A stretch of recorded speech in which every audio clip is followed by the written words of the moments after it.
My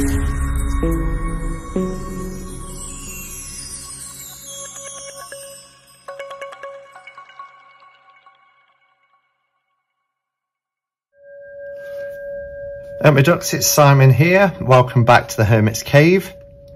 So as I promised yesterday, when I did a walkthrough of the Enchanted Dreams, I said I would do a walkthrough of the second deck that I received from Red Feather, Schiffer Red Feather. And this is the Grail Tarot, which has been out for a number of years now. And it is one that I've been wanting to get for quite some time. It's by John Matthews, and the illustration is Giovanni Caselli. I love John Matthews when he collaborates on tarot decks.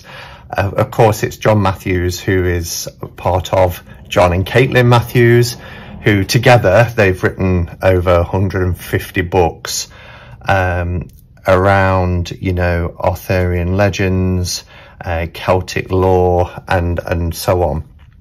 A number of decks that I own, such as the Cathar Tarot, the Byzantine Tarot, the Arthurian Tarot, and, you know, collaborations with like Mark Ryan on the Wildwood Tarot as well. So, oh, and I noticed that he has a tarot deck coming out over here in the UK anyway, towards the end of the year, around November time, I believe, called the Tarot of Light and Shadow, which is a double tarot exploring the light and shadow element. So I'm really excited about that one as well. But whilst I'm not overtly religious, I still like to hear lots of folklore, and particularly around Celtic folklore or around the Grail and Knights of the Round Table and Arthurian tales and all that sort of thing. It really, really intrigues me. And John Matthews in particular is known as pretty much an expert when it comes to Celtic and Arthurian mysteries. So this is an old style box because, as I said, it's been out for a number of years now. I'll just read the back. On the back it says, "This deck retells the fabulous Grail legend, one of the most famous mysteries the world has ever known, and relates the quest for the sacred Christian relic to our desire to understand the puzzle of our own lives. Characters drawn from over 2,000 years of fascinating Grail history, including the enigmatic Knights Templar, one of the most influential groups of the Middle Ages, take their place in the major arcana. The suits are represented by the 4 Grail Hallows: stone, sword, lance, and vessel. The Grail is a universal and potent symbol for the search for truth. Now you can use the symbolism and stories depicted in this remarkable tarot to help you connect with your own spiritual quest." And the contents include the Grail legend of universal appeal, the role of the Knights Templar explained, and spectacular Renaissance style art. So I am so excited to open this up and have a look with you. So I mean, I haven't watched many walkthroughs of this, is certainly not in the last couple of years. But when I had the opportunity to obtain this deck, I chose one that had been on my wish list. Remove the plastic. So this is feels like a 2-part box. Yeah, a 2-part box. It's pretty flimsy. It's not a sturdy box, but it feels nice. Oh, it's got a fantastic book. Look at this. The story of the Grail is one of the most famous ever told, and it's kind of the same print, this sepia tone, as the Druid Craft tarot and book. So this looks to be really interesting. And then we have the cards here, which are borderless. It looks like quite a nice thick deck. I like the backs. And we've got this, I like these trays because nothing can slip When it's plastic like this, you don't have to keep them. You can put them in a bag if you want to keep your tarot in a bag. Pop your book in here, the bag on top, and you're good to go. But if you want to, you know that the cards are pretty protected when they're in these plastic trays. So that's the box. So let's have a look at the book. So no writing on the back other than what was mentioned there. So I'm pleased that they, you know, give credit to the artist as well, because they're just as important. So first copyright 2007. So it's been around, like I say, for quite some years. I'm surprised it doesn't get as much sort of publicity as it does, really. But this is will be a really interesting read, particularly if you don't know much about Grail legend and mystery. So the Grail and the Templars, so it's all explained here, who they were, the Templars, the Tarot and the Grail. The Secret Quest, which is the major arcana, it goes straight into the cards. Looks like you get a fair bit of information for each card. So you get a description, the background, which is great to have this background. So we've got Christ in the magician position. Background in Gnostic Christianity, Christ was seen as the Logos, or Word of God, an inspirational figure whose mysteries guide the soul to reunion with spirit.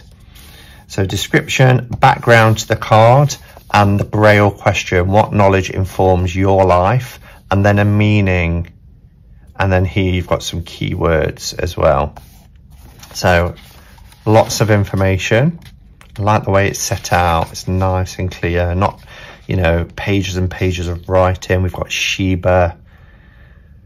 Through King Solomon is nearly always described as a representative of wisdom. Sheba, his queen, also known as Bilqui in Islamic tradition. So it goes over lots of different traditions and spiritual paths. King Solomon, Melchizedek. Oh, I'm loving this. Again, as they said, they've got 2,000 years of history to draw upon. Vessels for cups. Do we get anything else at the back? Let's have a look at the back. Working with the Grail Tarot, readings and initiations, how to use the pack, getting to know your cards. We've got a quick reference here. So I like this. This is really handy. So on page 179, we've got what the Grail Tarot entitles, what it is in the traditional tarot. So as we saw here, the Gnostic Christ is the magician. And then all the way down to Procession of the Grail, which is the world, the restoration, judgment. So you get to be able to see asking the Grail questions, formulating a reading, divining the truth. Then we've got our spreads, the truth spread, I like that. Simple readings. Yeah, this is really, really helpful. The major arcana and the Grand Master. Okay. And then linking the Grail questions as well. So the Gnostic Christ, Grail question, what knowledge informs my life? So good quick references as well. So 192 pages, nice book. I'm particularly interested in reading about the Grail and the Templars. So I shall have a look at that. So let's have a look at the cards. Let's remove the plastic band. Okay, so cardstock is pretty okay. It's not the strongest cardstock. It's thicker than a Llewellyn deck, but yeah, they're not heavily laminated or anything like that. This will be nice to edge in this beautiful wine colour. I really like these backs. It's a wax seal, isn't it? It kind of gives the impression of a coin, but it's a stamp that's put on a wax seal. So yeah, I like that. Okay, so let's have a look at the cards. So we have our Grail Seeker. The font is quite small. We've got lots of image because it's pretty much borderless on 3 sides with just this kind of panel at the bottom. But the font is very small. The images though, the artwork is beautiful. The Gnostic Christ, the Magdalene. Look at the background. Sheba. Wow. So Sheba is our empress. Solomon is our emperor. Beautiful. Now, if I remember right, all of these cards line up. Yes, they do, look. Can you see that? You can actually lay them together. So if we look at Solomon and Sheba, look at the first few first. We can see, if you line them here, this is really cool. It reminds me a bit of the, oh, I've forgotten the name of the decks.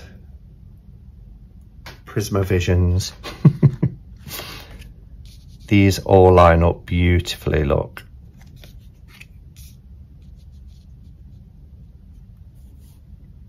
So, and you would be able to obviously keep going. But isn't that a beautiful tapestry? Seeing them together like that. Let's lay the next 4. So we have Solomon. And then we have Melchizedek. It reminds me of the Mormon faith, the Melchizedek priesthood that I used to hold. And then we have the 2 Knights of the Temple, which is the Lover's card. And then the Chariot is the ship of Solomon. We can actually, if I move that, we can fit a few more in.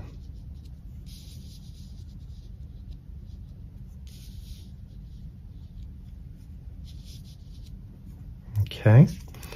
And then we have our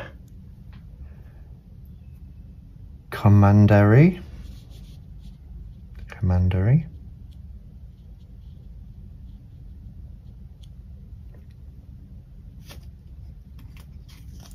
And then the Prester John, which is our Hermit.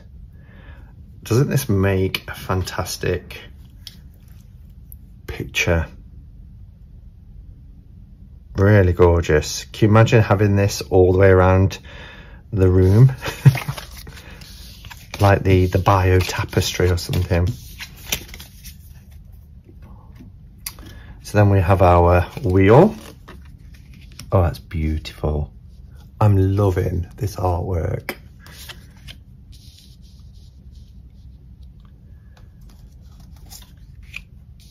Wow. It's like putting together a jigsaw puzzle. The Holy Sepulchre, which is the death card, which is apt, the Holy Sepulchre. Oh wow, look at this. Our Temperance card. And then we have Lucifer for the devil. Look at Lucifer being cast down. Oh, this artwork. I want to see. I'm going to keep Lucifer for a second. And I want to see how this pans out. So then we'd have our Tower card, which is the fall of the temple. So you see this breaking away. He's staying his ground. Even this is all crumbling and about to crush him. Then we have Percival, the star. We've got the star in the sky there.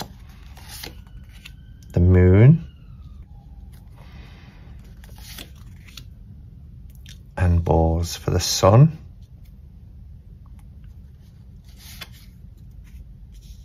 I love how you just get the little bit of the image just so you can see where to line them up. And we have the restoration. And will I get to fit the last card of the major in? Yes, I will.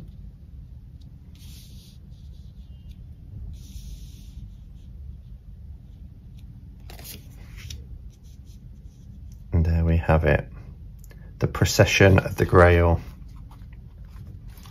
How gorgeous. Now, thankfully, they don't link on when we get to the minors. I mean, the minors do link on, but it's nice that this scene stops with the major arcana. But isn't this just beautiful? I love the images. So gorgeous. I'm not going to be able to get 10 cards in, so I'll just go with 5. Oh, so it's starting with Lady, Master, Preceptor and Brother. It's the way it's ordered.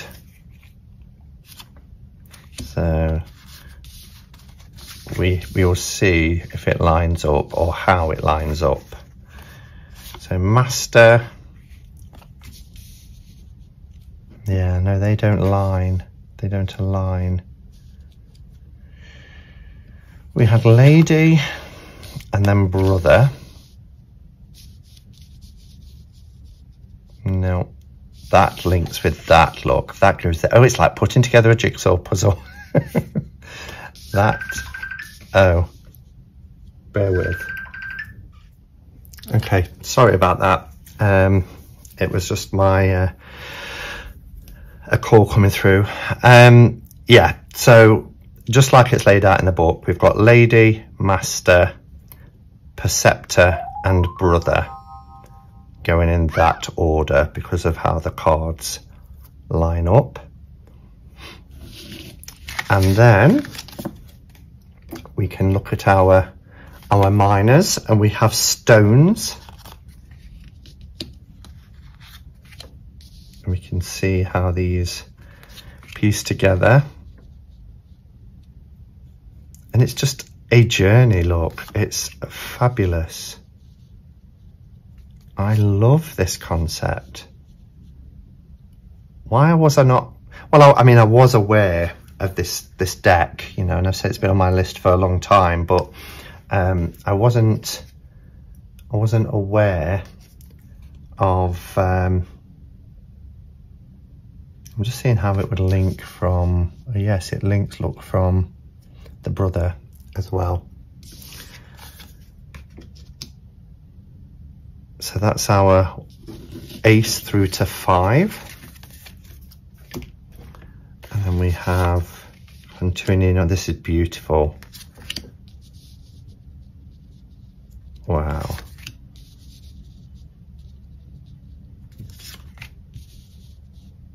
Look at that. And of course, the only problem, it's the same with the Prisma Visions, is when you shuffle a deck and you're pulling cards, you're not, you know, you are pulling a piece of a jigsaw, aren't you? A piece of a picture, but it's the archetype of that particular scene that is speaking to you as you are consulting with the tarot. But it's still fun to put them all together like this and just see the flow of the story. It's beautiful. And how the scene changes from like a woodland scene here to this beautiful hill. It's just stunning.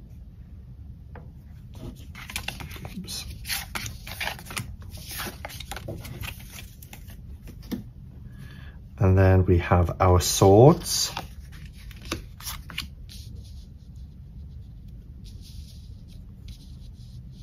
So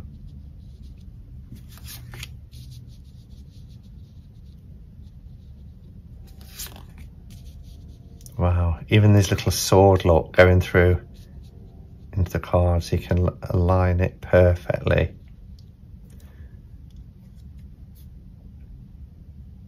And of course you could then carry on for your ace. But we'll do 1 to 5 because I'm enjoying doing it in that pattern. How cool is this?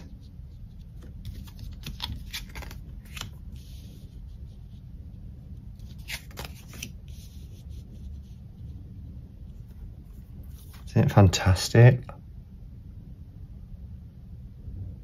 And they're very different images to what we'd be used to in the Rider-Waite-Smith. This is a system, you know, that's following a particular lore and myth, because, you know, the Two of Swords here is a completely different scene to what we might, you know, somebody about to be almost offering themselves up here. This horse is buckling, completely naked, and rather than the crossed swords and the blindfold. Wow, got lots of battle scenes happening here. The book is going to be really important to read as part of working with this deck. And how fortunate that we've got John Matthews to write it. Beautiful.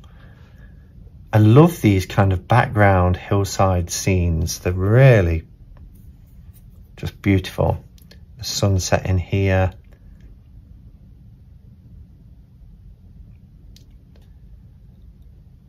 And imagine this carrying on from the previous 5 with the battle scenes. And Ten of Swords is, you know, he is wounded. He is kind of, you know, the same here. You tell it's the same person. It's a story continuing, isn't it? Of Our Lady. Master. Preceptor. And Brother. These are beautiful, these archways. Look at this. You can see why it's Renaissance type art. Look at this. Lady of Lancers. Mary with the crucified Christ. Oh, this is gorgeous.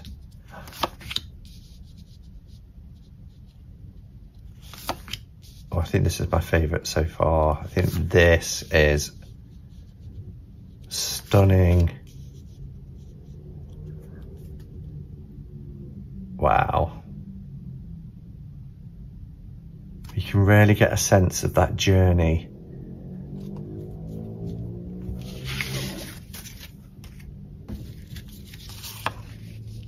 And then once inside the palace,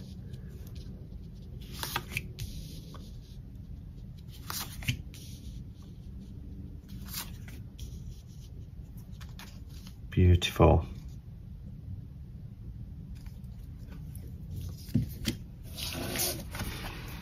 And then our final suit is the vessels.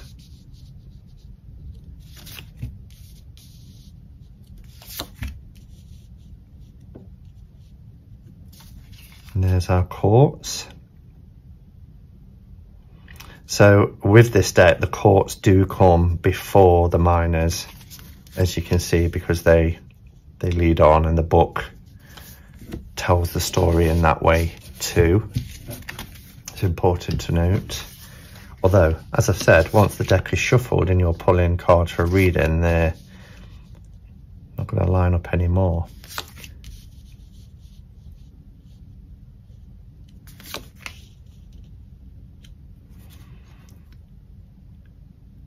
Wonderful. or this is the back of the book.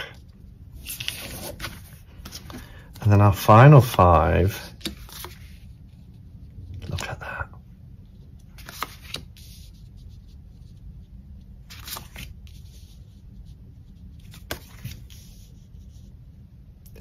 There we are. Wow. So this is the Grail Tarot by John Matthews. Artist is Giovanni Caselli.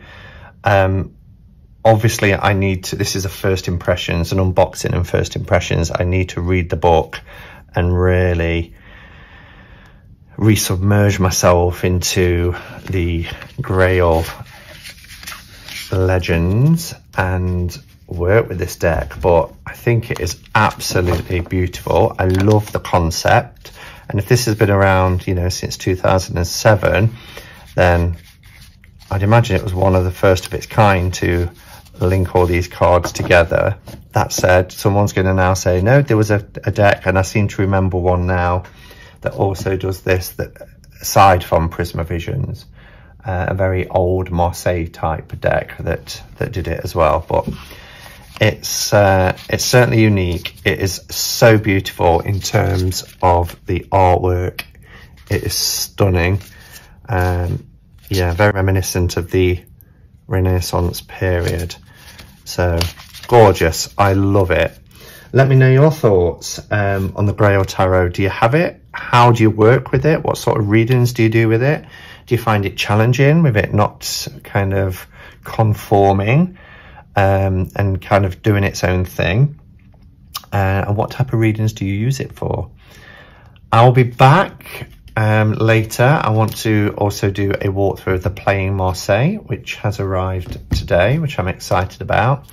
So until then, go in peace, namaste, and blessed be.